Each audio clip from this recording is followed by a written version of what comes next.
Hello, everybody, and welcome to another edition of Magic Mics, proudly sponsored by our Patreon supporters and CoolStuffInc.com, where you can find cool stuff in stock every day, and our co-sponsor CardHoarder.com, offering the best inventory prices and delivery of cards for Magic Online. I'm Evan Irwin, and we get started each week by saying hello to my two co-hosts, Aaron Campbell. Happy New Year. Ruben Bressler. Hi. By popular demand, the mustache is back. The stash has returned. You're welcome. You're welcome, America. There it is. Very, very nice. And it's not mine. Look, we're going to kick it off with our first pick in our giveaway. A $50 gift certificate to CoolStuffInc.com could be yours. Exclamation mark raffle in the chat. If you're a subscriber, which you could totally do before you type that, you get two chances. Not just one, two chances. That's right. But that means we get to move on here to our first pick, including our exclusive preview, which we have to legally say was provided at no charge by Wizards of the Hashtag Coast. sponsored. Hashtag free preview. Hashtag free preview, which is very good. So we may or may not have a tradition of 5-mana dorks hanging out as our preview card for various sets. 5-mana green idiots. As Evan, or actually as Ken Nagel would say at the end of episodes of the Magic Show, I always like the fatties. And this little piggy is quite the fatty. And my number one card of the decade, if you haven't checked out that top 10, spoiler alert, happens to be a big green fatty. Well, we got us another one right here from Theros Beyond Death, exclusively here for the first time. World premiere. Magic the Gathering card on Magic Mics. Check out Nessian Boar. Nessian Boar is 2 green, 3 generic mana for a rare boar. It is a 10-6. That is a 5-mana 10-6. Whenever Nessian Boar becomes blocked by a creature, that creature's controller draws a card. Has the flavor text of Renata led the best hunters in all of Theros on a quest to bring down the terror of the Setessan wilds. I love this. To me, it's effectively a removal spell of, yes, you're going to, if you have anything that can block, it has to block. I'm going to kill them. You'll get some cards, but it's still 10 power for 5 mana in green, which is not hard to do. I think this is fun. I love this. What is happening with this? This is such a weird, the numbers on this card are so strange. They're a little odd. 10-6 for 5. Yeah, it's very strange. It does operate a lot more like either removal or a finisher if your other creatures are big enough. Somebody in the chat said you could pair it with Narsets. That is nasty, and I love it. I'm like here where for your that. head's at. I'm totally pair here it for with that. Narset and clear out all their tokens. You can also pair it with the new Ronus. Make it 20 power. If you give it trample somehow, you can Ilharg this thing to have just boar aggro. Is this the first 10-6 in Magic? That's a very important question. I'll go do that. I'll go do that research real quick. I got you. Someone said put Embercleave on it. Embercleave, nice. Yeah, Ooh. Embercleave's the one. Nasty. Embercleave Like that one. This is the only 10-6 in Magic. There is a 10-4, good buddy. That's Nice. Lord of Tressorhorn, but we do now have a 10-6. 10-6. Goreclaw. Chat is giving us all sorts of cards that synergize really well Fling, with it. You can fling it, fling the piggy. Nice. I like it. Yeah. See? Okay. This gets me interested in this We're doing card it. all of a sudden. Very Yeah. nice. But yeah, what a weird thing to receive in our inbox. I looked at this and was like, why is this a card?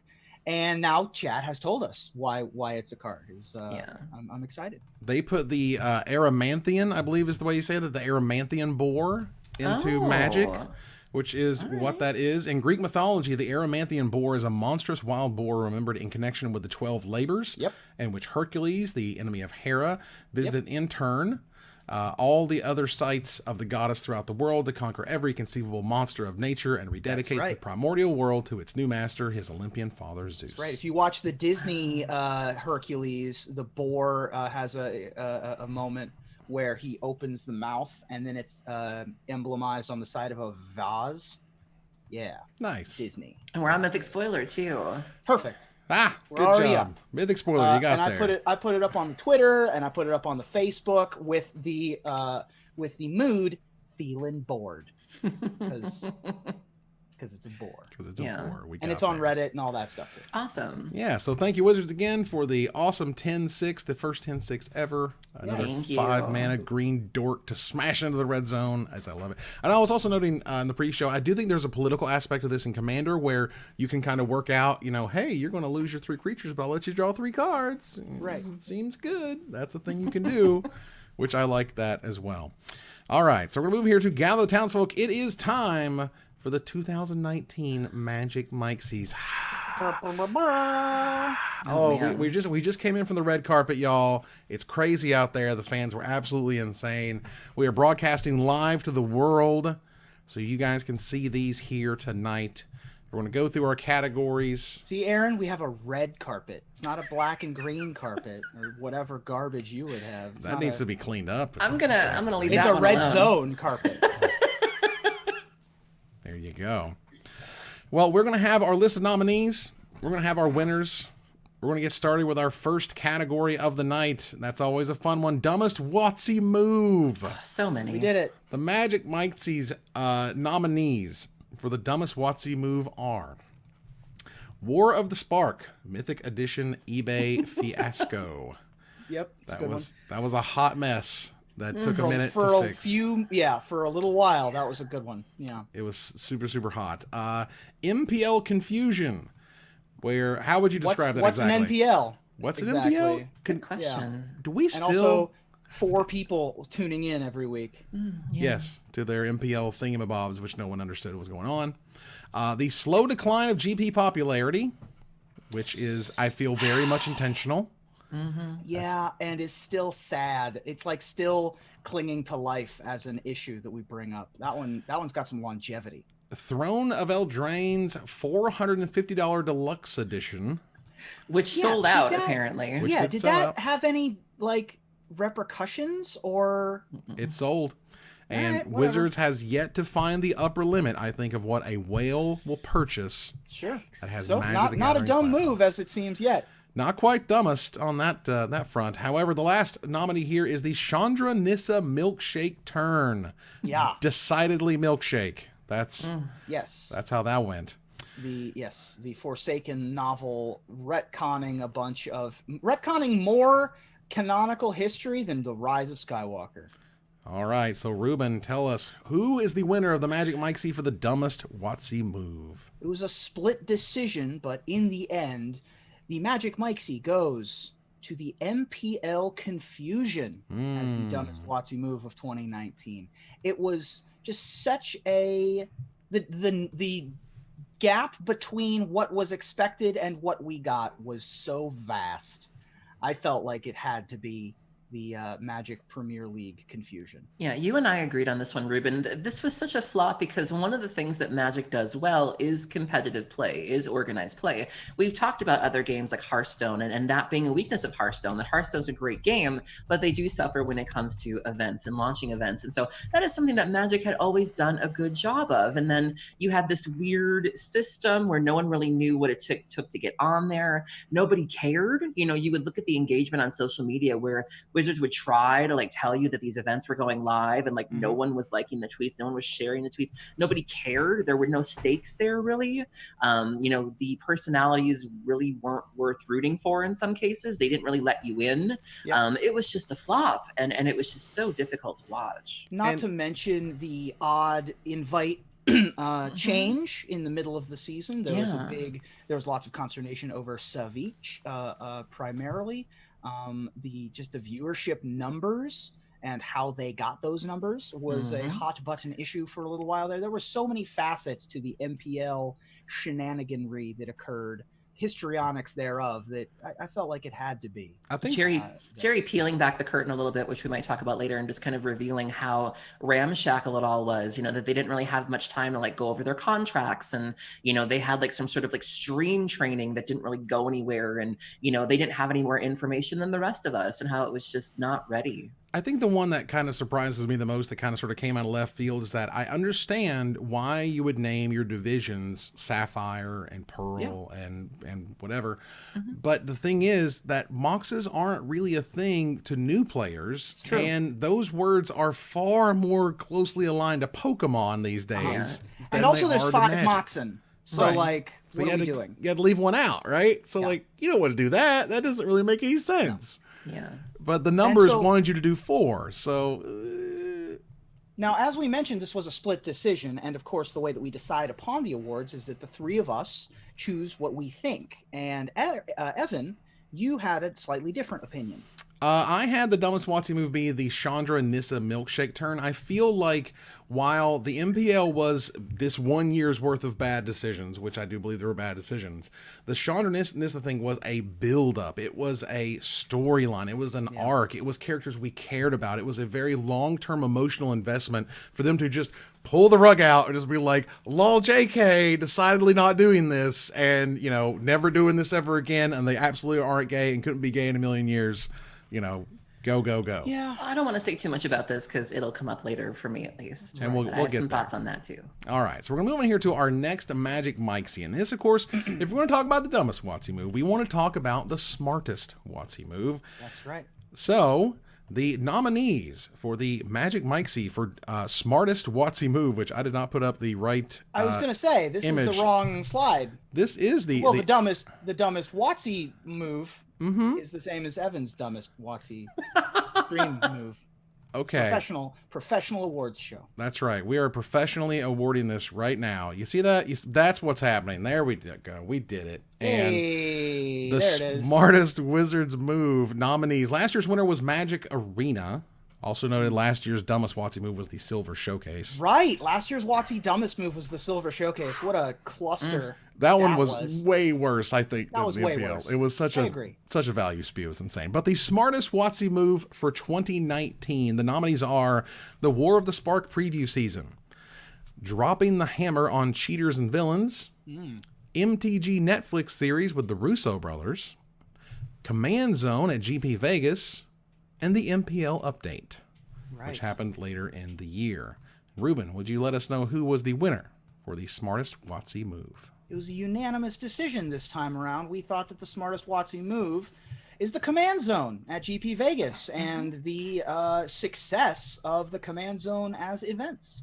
Yeah, so I was one of the people who got to partake in the Command Zone at Vegas, and I was somebody that had run into this problem of, you know, you would go to events, you would go to play Commander, and you were constantly being asked to move. There wasn't a place for you to play Magic, and the reason why there wasn't a place is because CFB didn't have a way to really quantify that or really keep track of that sort of thing. You know, you knew that you were paying for sleeves, you were buying merch, you were buying food, but that wasn't something they kept track of, and so they needed to come up with a system that would allow them to have proof that this was an audience that needed to be catered to. And so they rolled out this Command Zone thing as sort of an experiment. It was a huge success. I think there were 1,000 people that signed up for this thing over the 3-day weekend. And now that led to the Command Fests that have been happening across the country. Wizards seems to be very satisfied with the turnout on those. I was at 2 of them and they were amazing.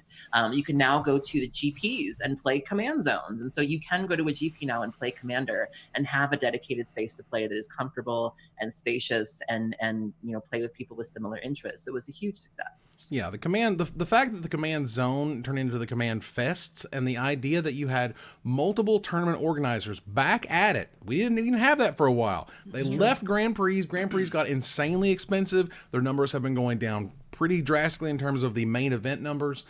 But you have a Command Fest that's happened now between 3 different organizers, and every single event, it got better for you as a player because there were different organizers involved. There were the Chicago out giveaways were better than the original Channel Fireballs, and SCGs was about, as I understand it, were better than the other 2s. So like, that is terrific. That is the competition we want to give players the maximum experience for their dollar. Because if you just give it all to one person, well, guess what? You're not going to get as much as if you were to have competition. And it also helped turn Commander into a verified format. You know, Commander had always been sort of the, dare I say it, kind of the redheaded stepchild of Magic, where it's like anytime a spoiler season would come out, a lot of the discussion revolved around the competitive aspect. Will this card see Standard play? Will this see Modern play? And then, you know, a Commander player would chime in and say, this will go great in my Vala the Nightclad deck. And you'd always be like, yeah, move on, you know? But now this is an official bona fide format that has events and that Wizards is catering to. And so that feels really, really good.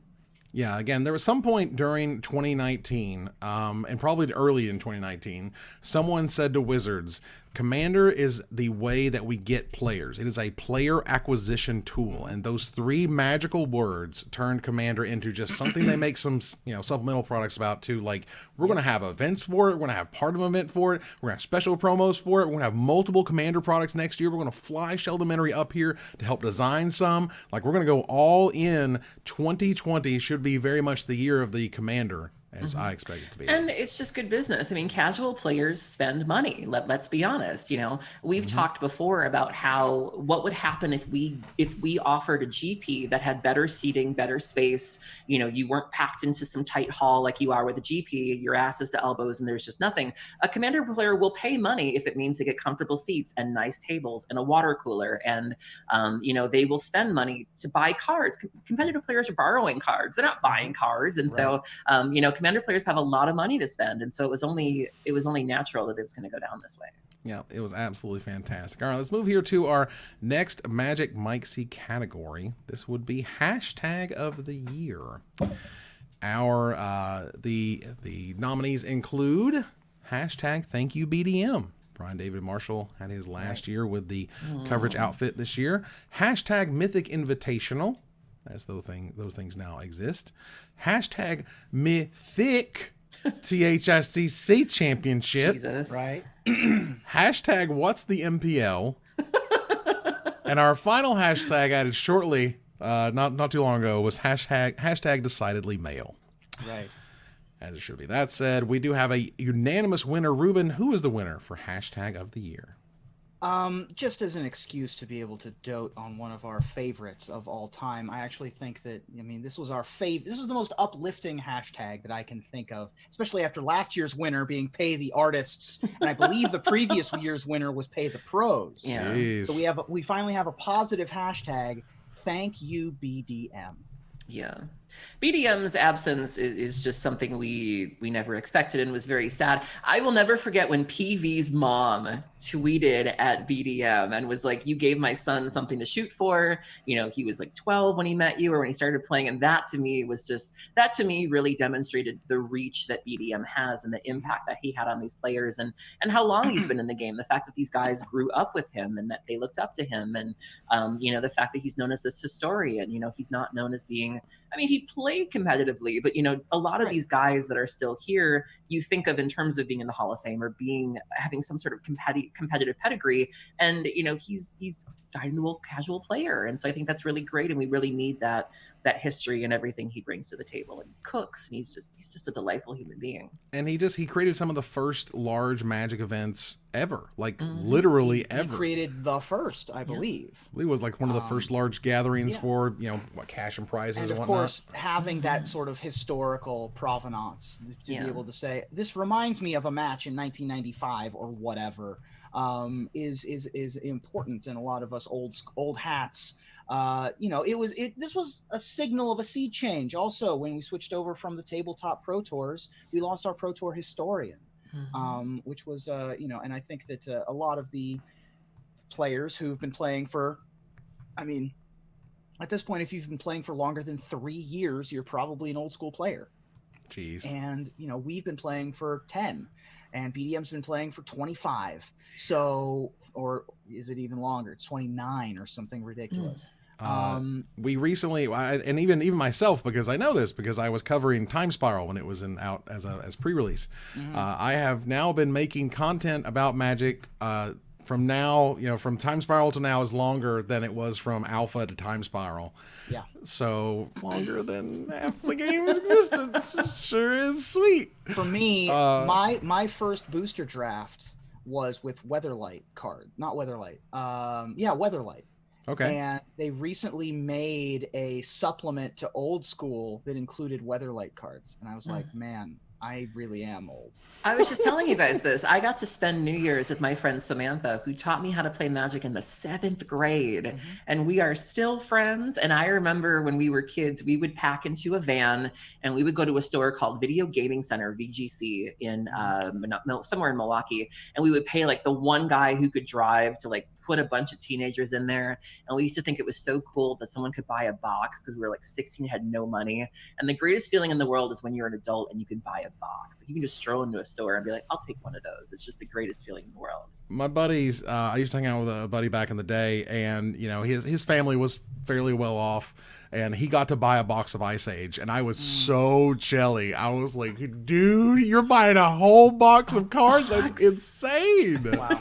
That was great. So thank you so much, Obvious to BDM. You're awesome. you. And we are going to have these moments, these kind of watershed handing of the baton, you know, something ends, something else begins, and this is one of those things we definitely don't want to forget about. So as things change and go away, we talk about as they have in our In Memoriam segment, and this covers not just cards, also players, things that are no longer with us in Magic the Gathering for one reason or another, and we'll go over that essentially now. Let's bring it back to me here so you guys don't have to stand with that slide the whole time. But in memoriam, we're going to start here with a little section. We've got them marked out a little bit. I'll have a few. Ruben will have a few. Aaron will have a few. So we're going to all talk about some of them. In January, Alex Bertoncini was banned from Magic. Thank you, Wizards. Now you can't in memoriam of the woat. Yeah, in memoriam of Alex Bertoncini being in Magic. Now, you can't go actually see this anywhere anymore because Wizards removed the public list of people suspended from Magic. Right. Also in memoriam to the public list of people suspended. Yeah. Exactly. Magic Online ORCs, the online response crew, got Rip somehow... orcs. Yeah. Yeah, they got farmed out somewhere else, and now the orcs are gone.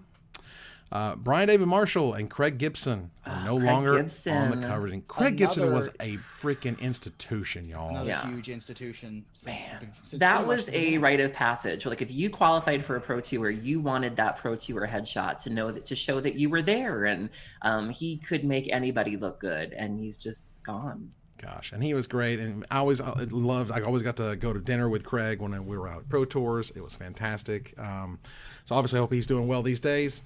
Yuya Watanabe and Owen Turtenwald are no longer in the MPL. Both of those players in the MPL at one point. Right? Brutal. And in Magic.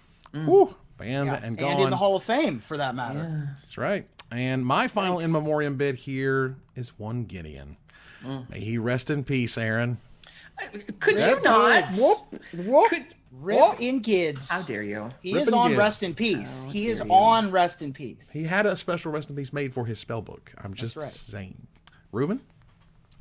I guess I'll do the serious ones Yes. for a moment here as we say goodbye this year to some institutions in Magic the Gathering. And I'm going to start with Jeff Zandy, aka Zanman, of the Texas Guild Mages fame and the Hunter Burton Invitational and lots of other tournaments. Aaron, did you have something you wanted to add? Yeah, the Jeff Zandy thing was pretty devastating. I had read his articles on TCG Player when he wrote for them, and he had a lot of reach in the game. He'd been playing for a while, and I got to go to the Hunter Burton Open after he passed away. And I remember the TO or one of the founders of the event gave this incredible speech, and there was not a dry eye in the house. Like, you have not seen a room full of Magic dudes tear up in a player meeting like you did with this one. And I think some judges recently memorialized him on either playmats or cards. Yep. And so they're doing a really good job of making sure that Jeff's memory lives on. And he's just had a huge impact on particularly people in the Texas area and being one of the originators of that event, and just a great, great dude. Dennis Bentley, the 1996 United States national champ, one of the first national champions of Magic, passed away this year. As did Florida grinder Alex Stratton, who was a fixture on the East Coast, particularly at like Atlanta area tournaments. And so that was very sad as well. And of course, we learned of the passing of Willow the Cat, who is featured on Chris Ron's Charmed Stray, which was a fitting tribute and a nice note to have for a beloved pet. Yeah. And now we move on to cards. I just want to go back to the Alex thing for a second. Yes. The Alex thing really touched a lot of grinders because there's been a lot of talk about grinding and mental health this past year. And I remember a lot of the screenshots that were going around shortly after his death had to do with the fact that he was very consumed with his performance and like wanting to do well. And, some people had implied that might have been a factor in terms of like what happened. And really just reminding people, that you're not your results, and that, when somebody asks you how you're doing, they're not asking for your record. They want to know how you are. And for at least a little while there, it inspired people to be better and take better care of themselves. But for my section, I'm going to talk about all the cards that we lost this year, because the banned and restricted list got some new additions this year. Starting off with vintage, we lost Karn the Great Creator, Mental Misstep, Grave Troll, My Sweet Prince, and Mystic Forge. We lost, and this was in July, we lost Narset Parter of Veils in November, which was really, I don't miss that card. In Legacy, I was going to say, are you okay with, if you had to, you have to lose all of these cards and be restricted. You can restrict Karn, Misstep, Mystic Forge, and Narset, but at the cost of Baby GGT. No, we're fine, actually. That ban didn't hit me so hard. I would actually love to see Mystic Forge come back, because I loved that card so much. It made me want to play artifacts. Legacy, Renin 6 was banned in November, which was months after it came out. Had a huge impact on that format. Death and Taxes is viable again in Legacy. Look at that! Congrats to Legacy for being the most stable format of the year by a lot. I mean, you can just run 4 Brainstormers, 4 Ponders, and 4 Lotus Petals. It's fine. Right. In Pauper, we lost Gataxian Probe, Daze, and Gush in May, which was a long time coming. Hymn of Turok, Sinkhole, and High Tide were effectively banned when they adopted the Magic Online list. Is that what happened? Well, when they finally unified. Sanctioned. Yeah. When they unified Pauper. Yeah, so those were the casualties of that one. And then finally, Arkham's Astrolabe was taken from us in October because that card is absurd. Exactly. In Pioneer, we lost, we started Pioneer with no fetch lands. Felidar Guardian and Leyline of Abundance, Oath of Nissa, and Veil of Summer were taken in November. Field of the Dead, Once Upon a Time, Smuggler's Copter, Oko, Thief of Crowns, Nexus of Fate in December. Pioneer is great right now. Last time I played in a Pioneer League, there were 1,100 players. Just a great format. Wizards seems to be taking very good care of that one and cultivating it properly. Brawl, we lost Oko, Thief of Crowns. And finally in Commander, this bothered me more than Grave Troll. We lost Paradox Engine and Iona. Paradox Engine bummed me out. I love that card. That card's broken. It's absurd. Nothing good happens when you have Paradox. Ruben, you want to cover those last few formats there? Yeah, we got Modern and Standard. The first ban of the year came in January when Krark Clan Ironworks was banned from the Modern format. Remember that? That feels like 10 years ago. Bridge from Below died for the sins of Hogak in June, but then Hogak and Faithless Looting followed quickly out the door in July. That one stinks. Yeah. And then in Standard, Nexus of Fate kicked the can in Best of One in February.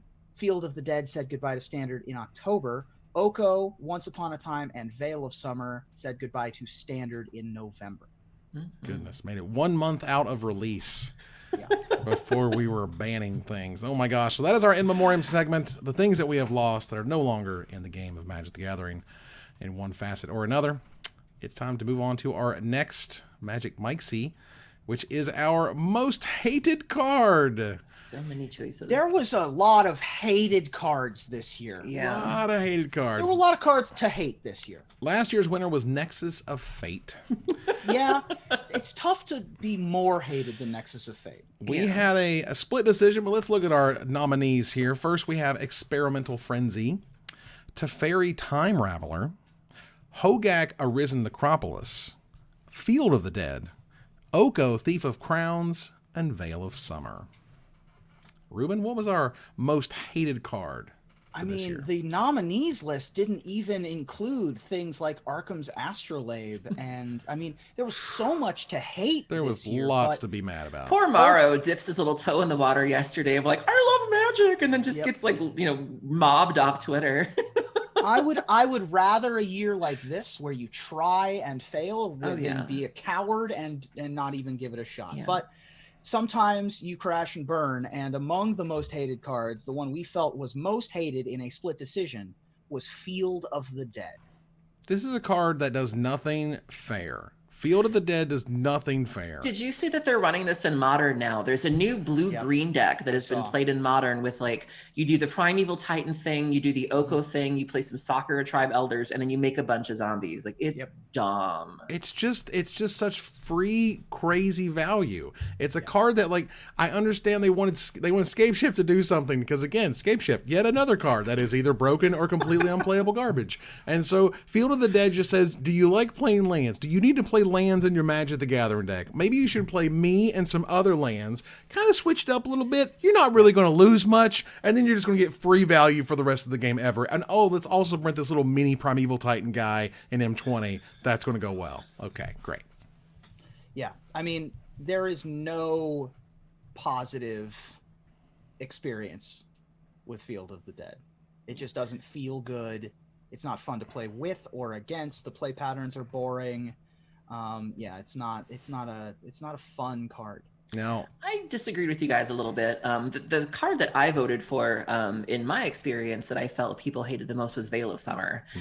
You know, Oko's annoying. I feel like people have kind of made peace with it. You know, they've kind of taken it in stride. They're more annoyed with it. But I have seen such I've never seen such vitriol in the way that I have for Veil of Summer. The fact that it's basically a 1-mana cryptic command, it just does so many things in a color that's never meant to do that. It invalidates so many play patterns. It's seen play in every format it's legal in. Really hated still in Legacy. Yeah, I mean, you see the tweets and the screenshots of, like, can we please get rid of this card? Like, you know, the other cards people don't like, but I feel like just the venom for Veil of Summer is very unique and one of a kind. Right, like I understand the Oko Thief of Crowns thing in terms of most hated card, but again, we're talking a card that only existed for like 2 months or so at the end of the year, versus Field of the Dead was there most of it, and then we had Hogak, which just ruined tournaments left and right, and Veil of Summer, which also just had this unbelievably sort of, I don't know, carpeting effect over all these different formats of, well, we hope they're not running into 1 green mana, because that's the best thing you can do these days for 1 mana. Yeah, it's just cryptic. And in terms of experimental frenzy, the vitriol, I don't know if you remember, but people hated that red had better card draw. And see, I love that. That card made me want to play red. I mean, I love it. I played that card. I tried out when Experimental Frenzy first came out, one of the earlier versions of the Prowess list that was just mono red with like the phoenixes. I played that and I had fun. I had fun playing red because of this card. All right, let's move on here to our next category, because if we're going to talk about the most hated, we got to talk about the most loved card of 2019. Our the previous year's winner was Yargle, Glutton of Urborg. Oh, Yargle. Oh, what a Yargle. It's a hell of a gargle. But our most loved card nominees for 2019 include Terramander, Nissa Who Shakes the World, Embercleave, Rampaging Ferocidon, Cauldron Familiar, and the Secret Lair version of Leonin Warleader. So, Ruben, tell us, what was our most loved card of 2019? The most loved card of 2019 was, in fact, Terramander. Yeah. It won the first championship of the year in the hands of Autumn Burchett, became a symbol to rally behind, and also it's a salamander drake. Like, it's adorable. Yeah, it became its own meme with Terramander says trans rights. Even the artists got on board and started selling prints. All of the money went towards Mermaids, which is an organization in the UK for trans kids. And so it just became a thing, and it became a rallying cry at a really, really important time. And it's cute, and it's actually a good card. You know, it saw play in the Blue-Red Phoenix lists. I think they tried it in Delver, and it didn't really go anywhere, but it's still a good card, and I'm not surprised it saw play. Yep. Yeah, I just like the cards that kind of sort of transcend their own uniqueness, if that makes any sense. And Like things that you can't plan. Like, no one planned on this card being a moment, you know? Right. No one thought it was going to sort of do what it did, and sort of where they would take it, and where the Terramander says trans rights. They're even lighting up chat with it now. Look at all that. Yeah, which is amazing. And I love that. So that to me makes it sort of bigger than just the cardboard, and that's what I liked about it. However, it was a split decision. Ruben, tell us, what was your choice? I mean, there were a bunch of cards that I loved that didn't even make the nominees list. First of all, Justice for Ferocidon, right? Like, Ferocidon got unbanned, still couldn't I thought of you the other night, Ruben, when I was playing Commander. My friend Ben was playing Torbrin. Do the math on that one. Ooh. Nice. That's a nice one. That's a good one. Also, Honk didn't make our list. Goose. Congrats to Untitled Goose Game, by the way. 100 or 1 million copies sold. Wow. For an indie label. That's a huge deal. Yeah. But I was like, the Secret Lair Land and War Leader had so much love immediately. Like, the gap between amount of play a card has ever seen and obsession over an art, like, I felt like that one was pretty loved. It was highly loved. This was a image from Jacob Eirick, I believe it is. Jacob Eirick here, and this is one with the knife in the jaws, and it's coming to get you. And there's the little kitty cats in the background. Cute cats. It is super duper cute, no doubt about it. However, the winner for most loved cards was Terramander for 2019. All right, let's take a look at a very fun category. This would be Drama of the Year. Girl. Woo, let me tell you, Drama of the Year. Last year's winner was Jerry Boycott's and Protests Worlds. Right. And if you recall, 2 years ago, it was Christine Sprankle, who has recently returned to the game. She's amazing. She is. Absolutely. So our first option here is Owen Drop from Mythic Invitational Championship and the HS Comeback. His Hearthstone appearance comeback. halfway across the world. Yeah. Yeah, that happened. Yuya's disqualification from Mythic Championship 2. Jerry left the MPL. Yep. GoFundMe's for Mythic Championship attendees, as it were. Yeah. Conley Woods. Yep. Google that. We're not going any Google that further one. than that one. Oh. Yep. Nope. Yep. The Amaz DQ at Vegas. Right. Which got awkward. The Hong Kong protests. And the Forsaken Nissa and Chandra debacle. Yeah. The decidedly male retcon, all that garbage. So for our number 7, our drama of the year, Ruben, who was our winner? This one was a split decision, but, well, it's Forsaken. The Nissa and Chandra retcon, the story, the milkshake turn, if you will, was our drama of the year. And it dominated news cycles for like more than a month, which stories usually don't. Story beats don't, and especially negative reactions to them. Yeah, so I mean, it was obviously a dumb move, but the reason why I voted for this one as the drama was just the feeling of betrayal that a lot of people had. You know, this was something that we saw Wizards very clearly building towards for years between Kaneos and Tyros and Alesha and Ashiok, and very clearly wanting to take Magic in a certain direction, and then just doing this weird heel turn seemingly out of nowhere that even their employees seemed to not know anything about. You know, you saw Allison Lures and Doug Beyer release these tweets implying that they didn't know this was going to happen. People who were instrumental in carrying out this storyline. Michael Yichow was a former employee of Wizards who also worked in creative and was like, this wasn't what we tried to do. And so the fact that Wizards employees gave you a rare look into their feelings and letting you know that they didn't want this and they didn't even know this was happening, the feelings of betrayal that a lot of people felt. And this was the same weekend, around the same time that the trans rights thing happened with Autumn Burchett and their cards. And so, you know, Wizards has always prided itself on the rainbow t-shirts and being, you know, inclusive, but yet you go ahead and scrap this storyline in such a poor fashion too. It wasn't like it was well written. It wasn't like it was well thought out. It was just bad. And I saw a lot of posts from people that took this very, very personally and were very hurt by this. And to me, that's what led to it being a drama as opposed to just a stupid move when people's feelings got involved. And then it kept getting like more kept getting fueled to the fire for like a month.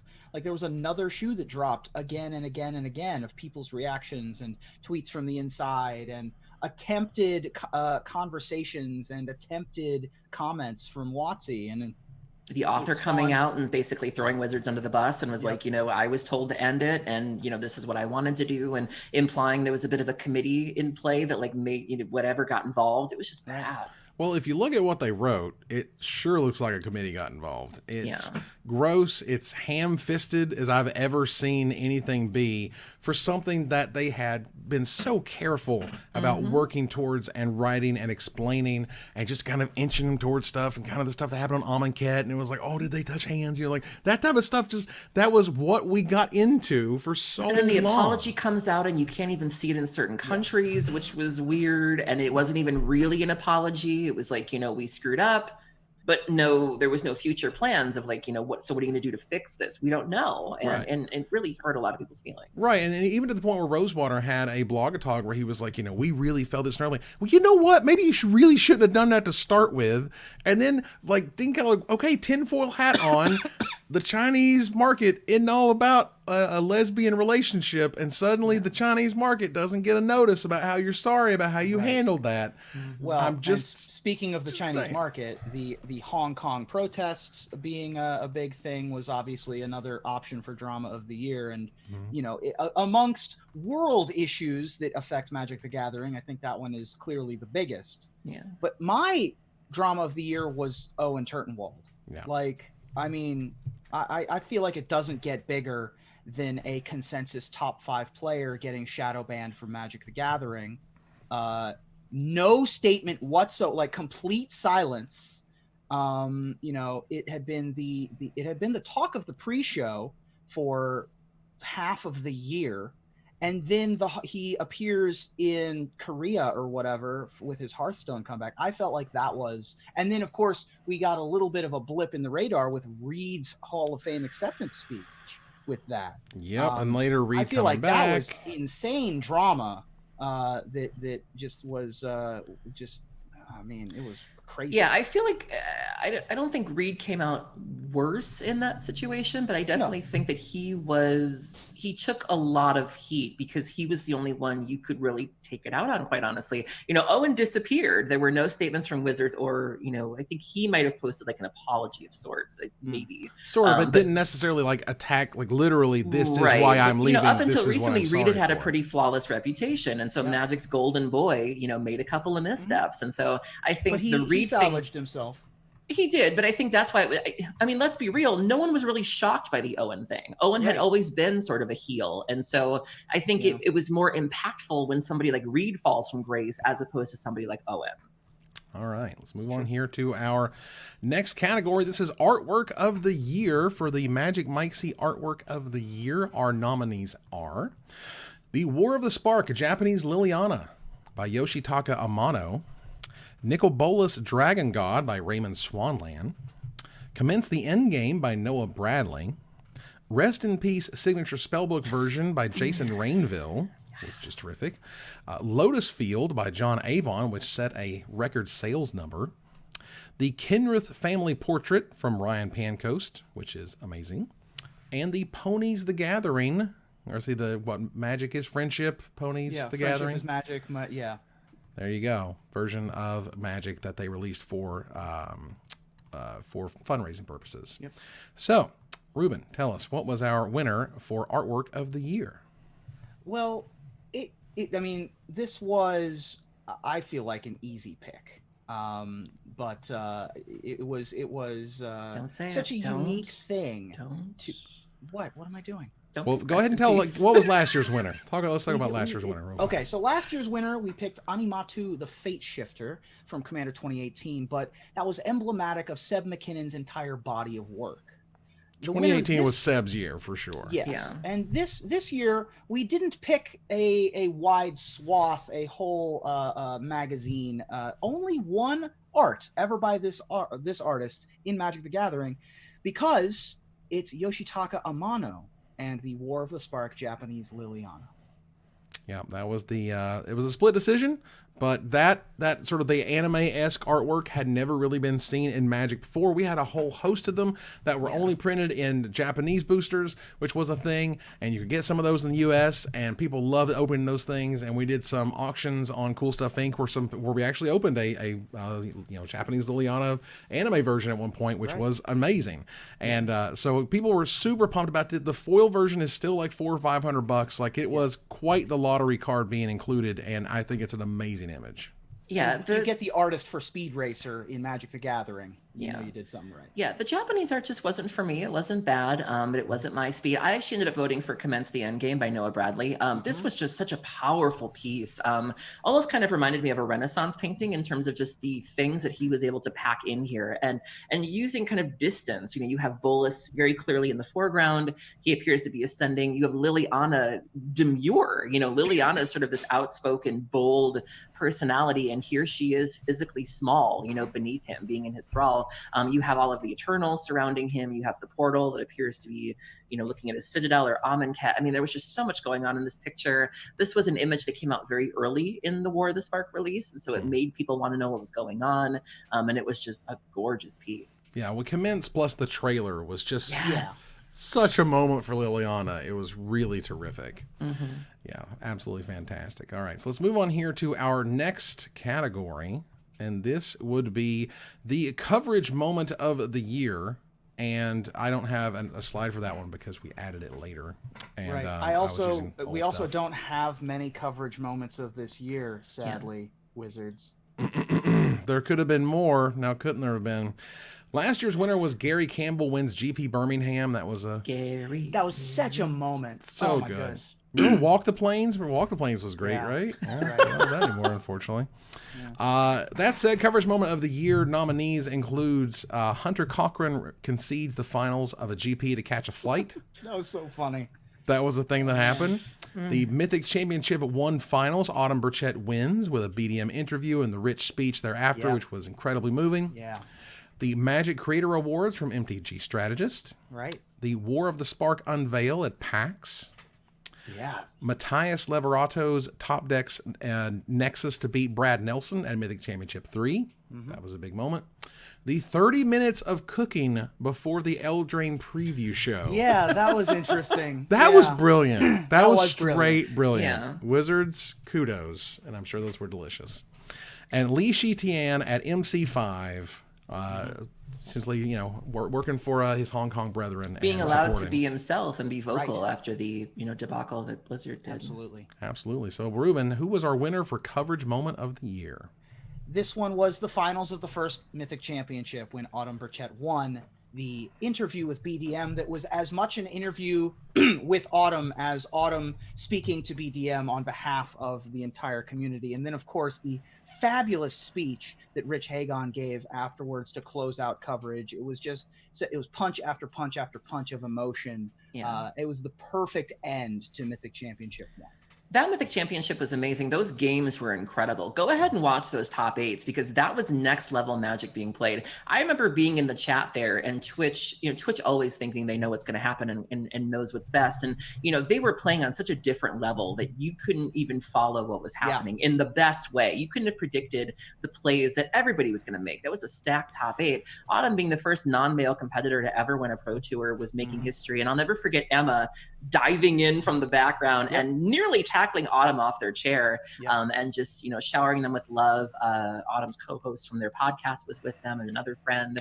And just to see that moment and to literally be making history and the Terramander moment and seeing how much it was just good Magic and also just good people as well. It was amazing Magic. Autumn, if you watch how they played that final game, just the final game, it was masterful. It was a masterclass in tempo because that mono blue crappers deck, was like a $50 deck. You look at it and think, here's some crappy creatures, here's a curious obsession. What could you possibly do? Right. And there were lines that just we did not see coming as a community that were like they were playing clearly on a different level. Yeah. But now, being a split decision. My moment was Li Shi Chan at Mythic Championship 5 with the balaclava.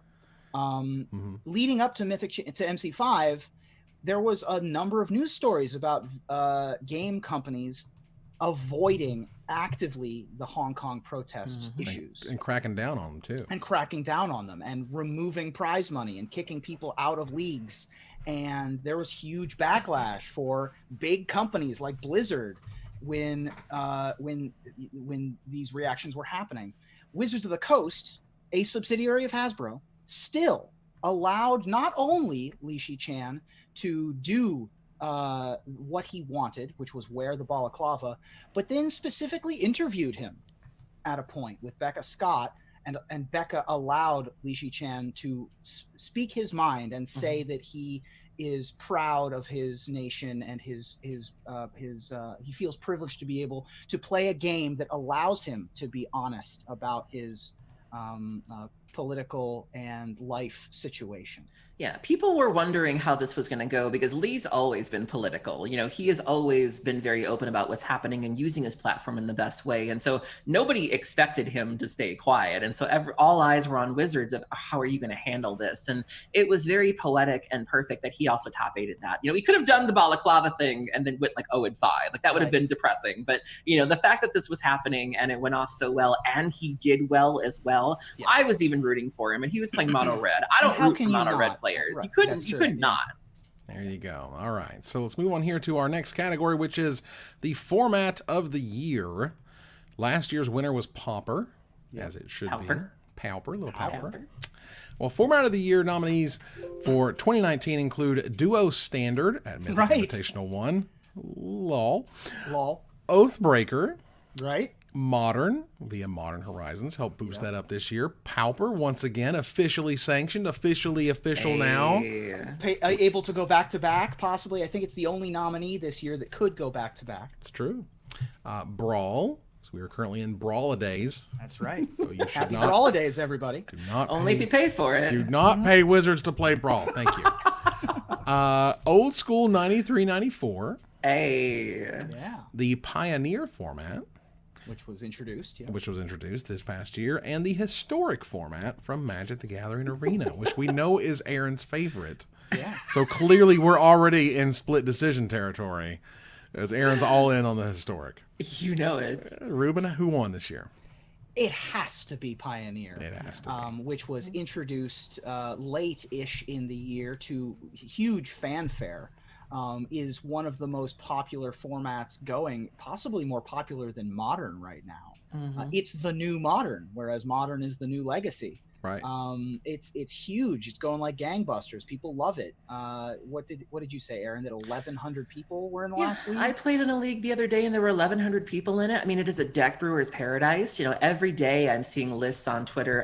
The other day it was a Black White Zombies Rally the Ancestors list. Yep. There's a list with like Lotus Field, Omniscience, and like some other ridiculousness. Wow. You can also play a Gruul version of Possibility Storm that lets you go like Possibility Storm and like enter the infinite. Yep. I mean, the decks that are coming out of this deck are just absurd and ridiculous and tight. Like people are really working on this format. You know, just about anything is viable right now. You're seeing cards spike in price that nobody cared about.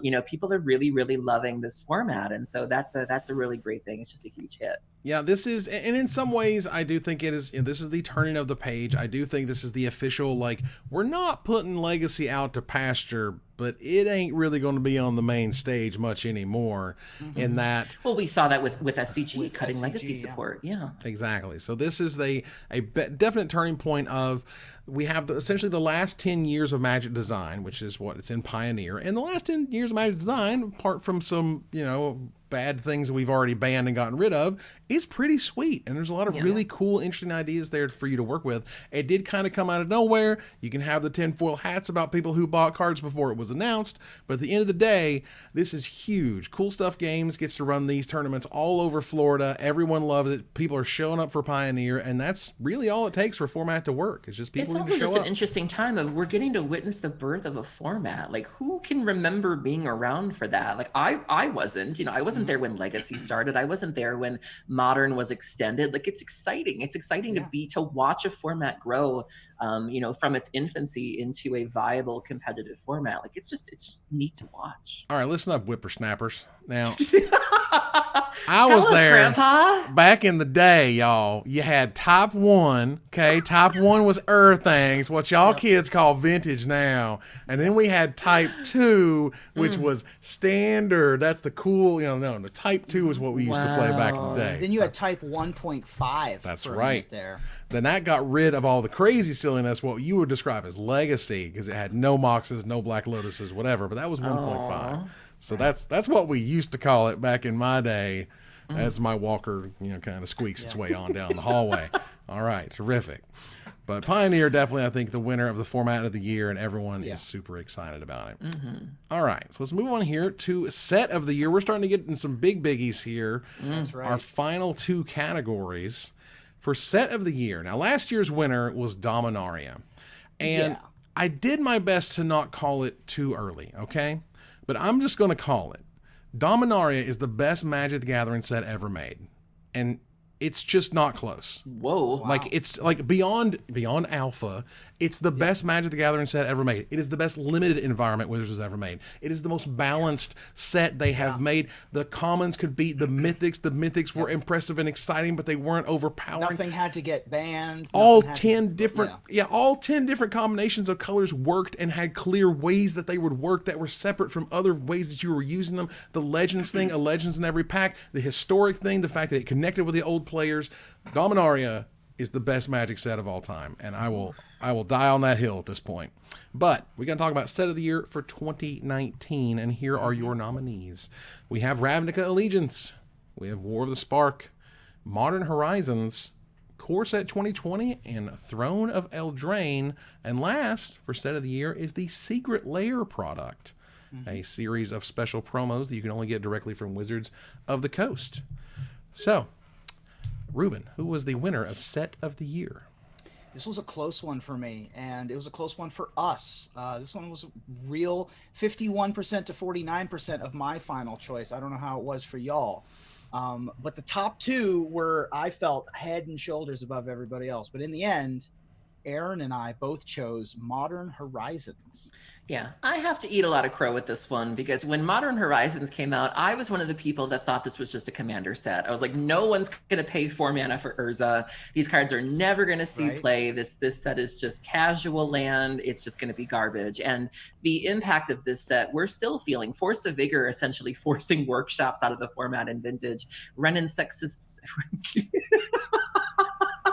I didn't plan that. I'm sorry. Wow. Red and Six's impact on Legacy and even Modern for a little bit, and now in Vintage, there's a Rug Planeswalkers list. When you look at Force of Negation, Altar of Dimension, Hogak, and what that was all about.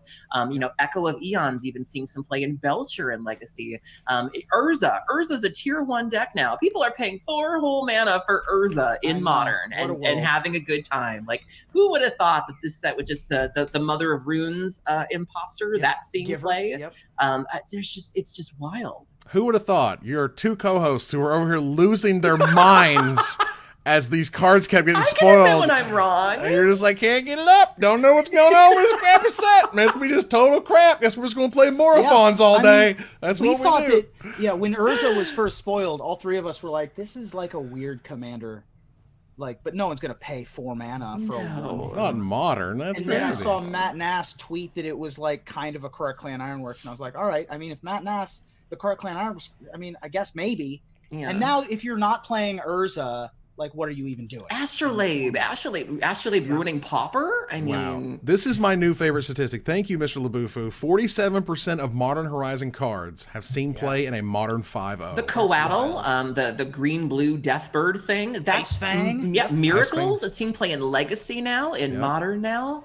God, every time I close my eyes, I feel like... Now, this was close for me because of Evan's pick. Yes, this was my choice. This was a split decision. My choice for set of the year, while not the official winner, was War of the Spark. I think War of the Spark did what they wanted it to do. It was the Dominaria of the year. It was a gigantic seller. I'm telling you, War of the Spark outsold like every other set. I don't want to quite say combined, but I'm telling you, leaps and bounds. It puts Throne of Eldraine to shame what War of the Spark did to sales. A Planeswalker in every pack. Yeah, as competitive players, we can complain, but let me tell you, casual players, they love them a Planeswalker in every pack. Chicken in every pack and a Planeswalker in every pack. I will always think of War of the Spark in terms of just Vintage. You have Karn the Great Creator and Narset being restricted within 6 months of their release. I mean, those cards just didn't have a chance. Like, the fact that they were able to shoot all the way to the top and just do ridiculous things, and Narset, and just you can't even say it. I mean, just dumb cards of like, what were you? The Pedal of the Metal, just the power level. The power level was super high. The preview video, the preview season, a $2 uncommon in every pack. The Japanese War of the Spark Planeswalkers, there's a host of ways that they took this set that they built it for 5 years and they made it pay off. I didn't It was feel their end. It was their Avengers Bolus' Endgame. Citadel, and that was the Avengers Endgame for Magic, and I think we got there. I mean, we saw all these incredible Planeswalkers come right back out, and I loved all of it. I thought it was great. So that was my set of the year. But the winner officially is Modern Horizons. All right, our final category here. Nice timing. Look at us do this show like a professional podcast. Very, very nice. And of course, over to 9 or midnight your time. Well, of course, I've also prepared for another 45 minutes of material in case we needed it. Evan was that party person who makes sure there's too much food, where he's expecting a football team to come, and it's like, Evan, we only invited 5 people. Right. Well, it's working out. So. Yeah. Card of the Year for 2019. Now, the 2018 winner was Teferi, Hero of Dominaria.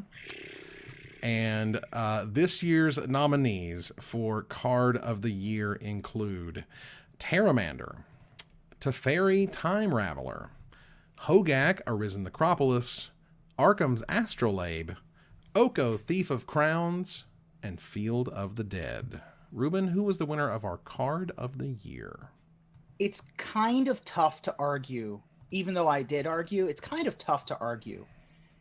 Oko, Thief of Crowns is the Card of the Year for 2019. It is. It was so dominant, so quickly in so many formats, and still is dominant in the formats in which it's still legal. Oko, Thief of Crowns is the Card of the Year. It's just the best Planeswalker ever made. There is no format that has not been, any format it's legal in, it is warped the format essentially. You look at what it's doing in Modern right now, the fact that Urza was already a tier 1 deck and now it gets to run Gilded Goose and Oko. The fact that Legacy Miracles, which was a blue-white deck and sometimes even a Jeskai deck in some circles, is now a banned deck because you can run Oko and turn their things into food and then terminus it away, or it's just a win condition by itself. It's seeing play in Vintage in the bug list or the Rug Planeswalker list. I've seen so many screenshots of things that have been Okolized. You ever see a Merit Lage be reduced to a 3? Merit Lage, a 2020 flying indestructible, can be reduced to a 3/3 elk. There was a clip I shared a couple months ago of a vintage challenge where there was a young man that was facing 3 elk artifacts, or what used to be artifacts, tried casting Hurkyl's Recall, and just this devastating moment of that's not how the spell works. We've seen people be beat to death with Black Lotuses. It's just a ridiculous card. I was able to turn a Kenrith into an elk, which is story accurate. Allie Warfield the other day was like, someone should put it in burn, and then someone 5-0'd a Modern burn list with this. Stupid. It's just dumb. It's just not a fair Magic card. It is such, it is so out of the realm of reasonableness. It is so out of the realm on the power level. Even if they were to say, we are going to actively make some Magic cards better than we were expecting to make them, Oko is an aberration. Oko is like double Umezawa's Jitte. Oko is, it literally just won every format. I can't deny a card. People were main decking Noxious Grasps. Unironically. Aethergust, or that weird Aethergust and Noxious Grasp. You can't get around it. I don't like the fact that he was only around a couple of the months of the year or whatever, but you can't deny the fact that he's just the best thing ever. Yeah, best thing ever. And you could also feel the weight being lifted off your shoulders in the formats that he was finally banned in. When you played Standard, you played Pioneer after his departure, the metagame just felt better. The games felt better. There was this feeling of, whew, now that that's over, these decks can breathe. Now we can go back to playing Magic. Right, banned in 4 formats already. In what? A couple months? Yeah, Beast Within on the +1 turns out to be pretty freaking insane. Yeah. That said, it was a split decision. Ruben, tell us what your Card of the Year was. I picked Teferi. 3-mana Teferi again. There was a minute there. There was a minute. Where people were like, we got to ban Teferi. Teferi was just barely not good enough to ban and survived, and therefore was the thing to be doing the whole year. Now, it didn't win a Pro Tour, but it was dominant all the way through. It's still, and it's still got a chance, still possible, because it's possibly back to being the best thing that you can be doing. So it's still a sniff test that you need to pass. I've seen, especially with this spoiler season, someone was talking about the dog you know that dog. And people were like, yeah, it's a great dog, but Teferi's still a thing. You know, like it's still something you have to pass if you want to be a Deccan standard. Do you just fold to a Teferi? You know, how many of these cool new things do we see that are just going to get bounced or that you can't even play at instant speed? Still something to worry about. It's pretty crazy, but Teferi got there last year, but did not get there this year.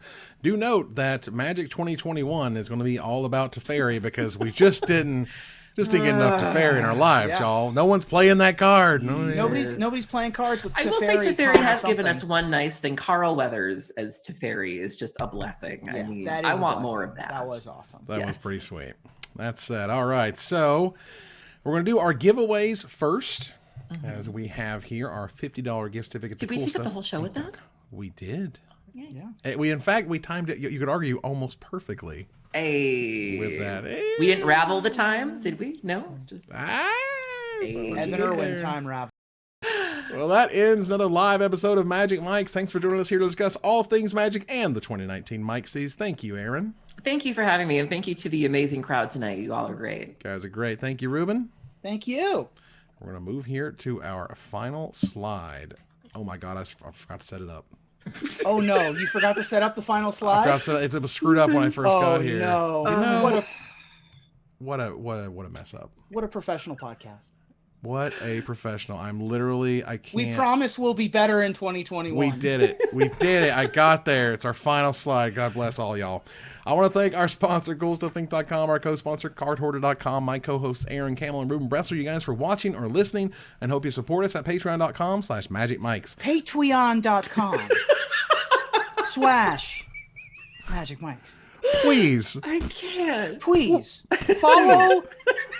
follow, like, tweet, favorite, and share. Do everything social to tell people that we exist. Catch us online at twitch.tv/Magic Mike's. Magic Mike's Subreddit. Or like the Magic Mike's page on Facebook.